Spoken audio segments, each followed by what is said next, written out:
皆さんこんばんは。高橋瑠衣のルイーズルームリアル版でお届けしたいなと思います。お久しぶりでございます。なんと YouTube で近況報告雑談をしようかということで、ランは不在ですけども一人で動画を撮らせていただいてます。皆さんラジオ聞いてくれましたか？よかったよね。でも初回放送あったでしょう。だいぶ緊張しました。あれそうなんや。緊張した。もともと緊張するタイプやっけ？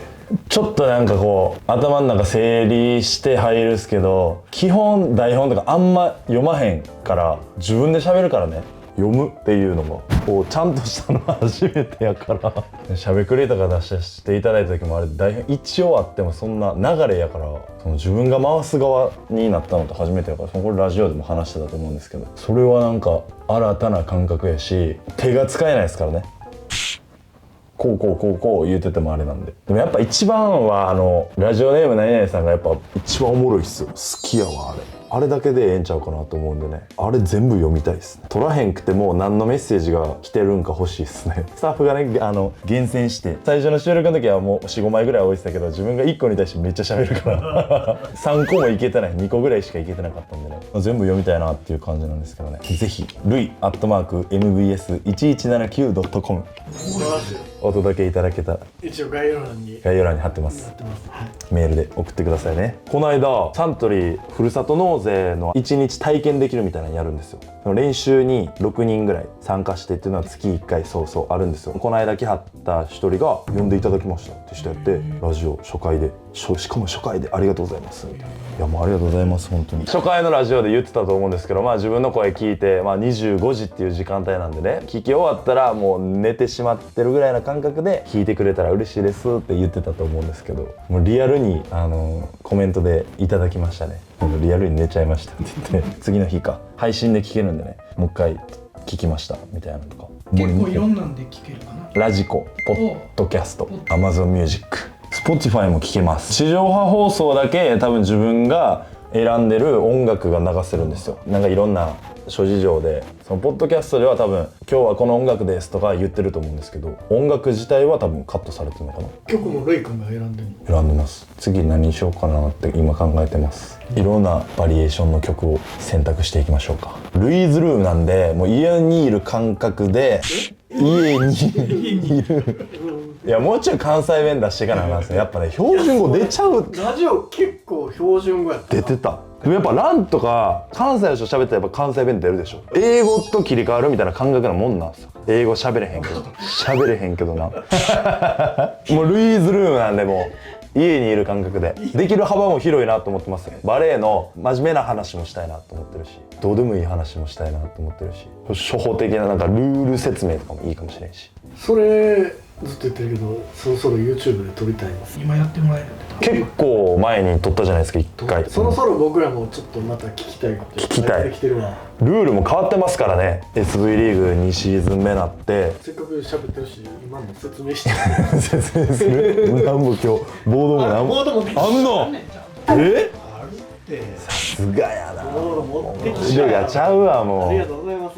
ちゃんと持ってきたよ。うルール説明しよう。あんまで持ってきてるで。ちょっとこれ見た、こっちます見ていい？こっち見ていい？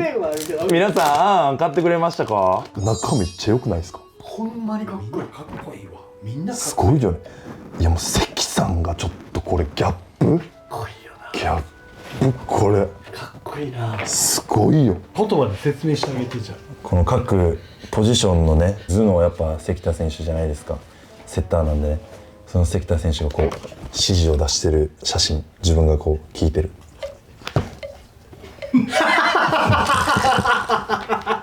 いてる人はポカーンやと思うけど、聞いてる一般の説明やからで、この秋服もねめっちゃいいからこれ続くの？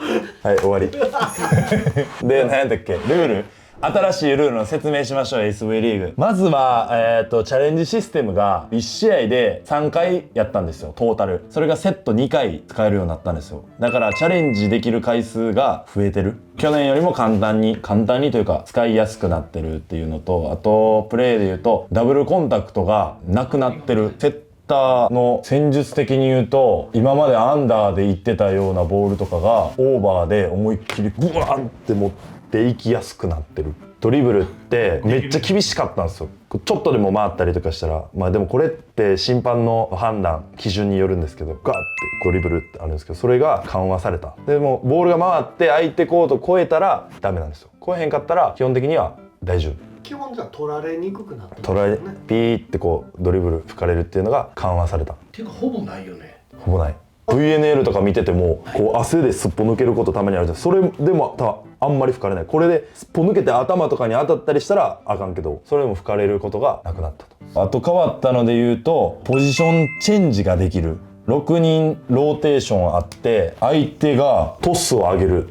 例えばめっちゃジャンプサーブで高いトス上げる人だったらもう歩いて移動できちゃうぐらいの。前まではヒットするまでセッターも前に出たらダメやし、ミドルも動いたらダメやし、オポの選手がライト方向に走るのもダメやったんですけど、それがトスを上げたら動いていいよっていうシステムになったんですよ。あとブロックチェンジも、サーブ打たれるまでブロックチェンジもダメやったけど、今はそっちは最初の段階でレフトの選手だったらレフトにいてても OK。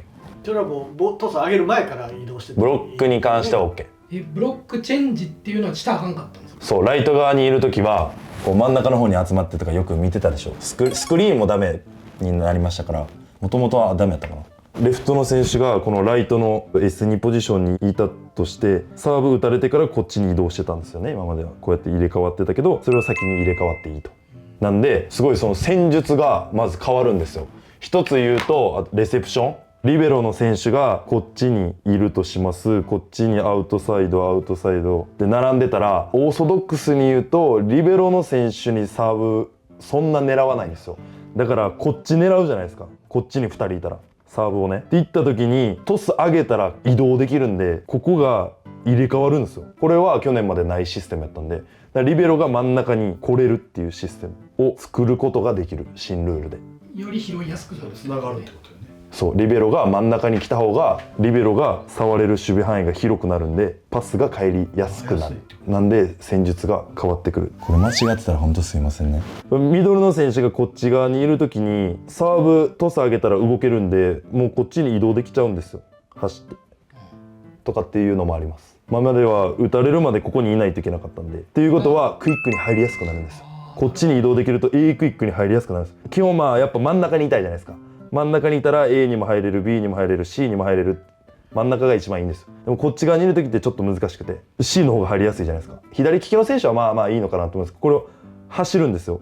前まではサーブ打たれたらそれが先に移動できるんで、ミドルの選手が攻撃に入りやすくなるっていうのもあります。あともう一個は S1 ローテーションって言って、 S1 のローテーションってめっちゃ難しいんですよ。S1 のポジションってセッターがバックライトにいる時なんですけど、アウトサイドがライト側にいてこっちにオポジットがいる時、サントリーはそのままやってますけど、それ以外のチームは割と変えてきてるんですけど、ランがライトから打ったりしてるじゃないですか。それって1ローテだけやったんですよ。それが S1 ローテーションなんですけど、ライトにいるんでライト側で取ってライトのスパイク打つ。オポがレフトにいるんでレフトに打つ。本来はオポの選手ライトからが得意、アウトサイドの選手はレフトから打つじゃないですか。だからこれを入れ替えることができるんですよ、今回のルールによって。走れるんでトスを上げた瞬間に。だからオポの選手とミドルの選手がここにいて、アウトサイドの選手がここに来ることができるんですよ。ちょっとずれてるけどここら辺にいなあかんかな、ミドル。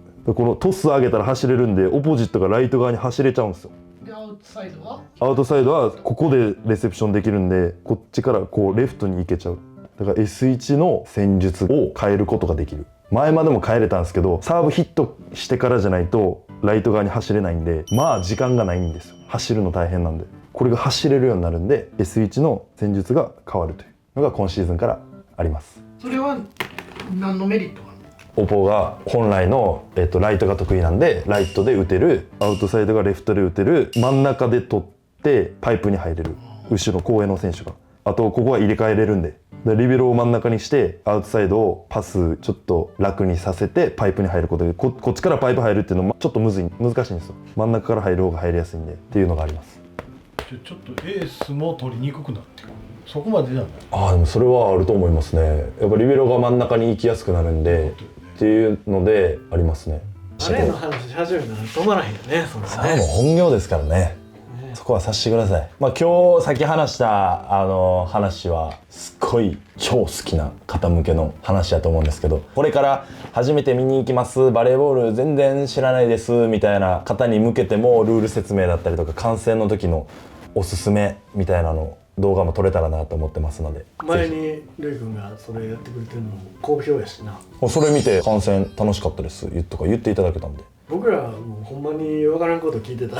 知らんからね全然知らんから。配球の知識ばっかりやから。配球のそうルールしか分からへんかった。最近ね、もう今これカメムシの季節でしょ。もう車の中にカメムシ出てね、くっさいくさい。車の中にカメムシ入ってる。カメムシ出た。もうほんま最悪。何しやねん。近況報告。近況報告。カメムシ多いわ。ミノ特にかな。知らんけど。カメムシさん、どうかお手柔らかに。ラジオ用に起こってる小さな出来事をめっちゃメモってんす。メモって忘れるんですぐ。どうやらラジオ書きで書いてオープニングとかにいいかなとか思いながら、1回目収録の時とかは何喋っていいか分かんない時はもうあったんで、ちょっとそういうのを書きながら過ごしてますけど。ラン君はラジオ聞いてくれたんですか？絶対聞いてないでしょ。家族からお父さんはそこ聞いてたし、お父さんお母さん聞いてたし。改めて声がいいよね。これあれ今ちょっと意識したんちゃう今。眠たくなる。相づち声ってある。眠たくなる。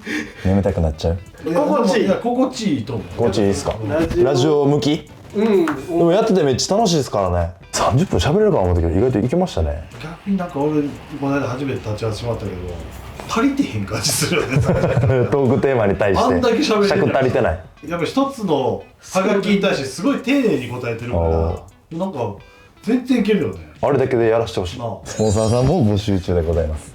高橋ルイのルイズルーム、どれぐらい続けられるかわかんないですけど、できるだけ長くもう一回続けさせていただきたい。時間と日にち高橋ルイのルイズルームは毎週月曜日25時5分から30分間 MBS ラジオ FM906 ルイ@mbs1179.com でございます。公式の X の方もございますので、そちらフォローしていただき、リスナー参加型のコーナーとかもございますので、そちらもフォローしていただいて、じゃんじゃんメールを送ってください。お待ちしています。月曜日の夜中ですからね。日付は変わってますけど、月曜日の夜中25時5分からの放送で、その翌日かな、配信ポッドキャストでもありますんで、そちらもぜひ聞いていただいて、個人的な意見ですけどね、生放送もいずれかねやってみたいですしね。まあシーズン中は絶対無理ですけど、イベント的なこともやったりとか、本当何回も言いますけど、ルイズルームなんで何でもできちゃうんで。公開収録みたいな。こういうのやってほしいみたいなのもぜひ部屋みたいなこのコメントでもいいですし、ね、公開収録いいんじゃない？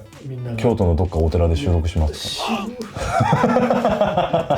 知らんけど勝手に言いました。ぜひたくさんの方に聞いていただいて、ちょっとでも楽しんでいただけたら嬉しいと思います。引き続きこの YouTube の方も頑張っていきますので、もちろんバレーボールも頑張ります。 YouTube のワンコーナーもう一回配信されてますけど、質問答えてるところが YouTube でも配信される一部分ですけどね。はい、そちらの方もぜひ聞いていただいてよろしくお願いします。チャンネル登録もよろしくお願いします。以上、高橋瑠衣でした。ちょっと待って、これエグくない？これやばない？かっこいいな。これやばない？かっこいい。目線がモデルっぽい目線やもんね。かっこいい。なんかね。顔の作り方がやっぱでも様になってるよね。そうっす。あ、そうっす。あ、そうっす。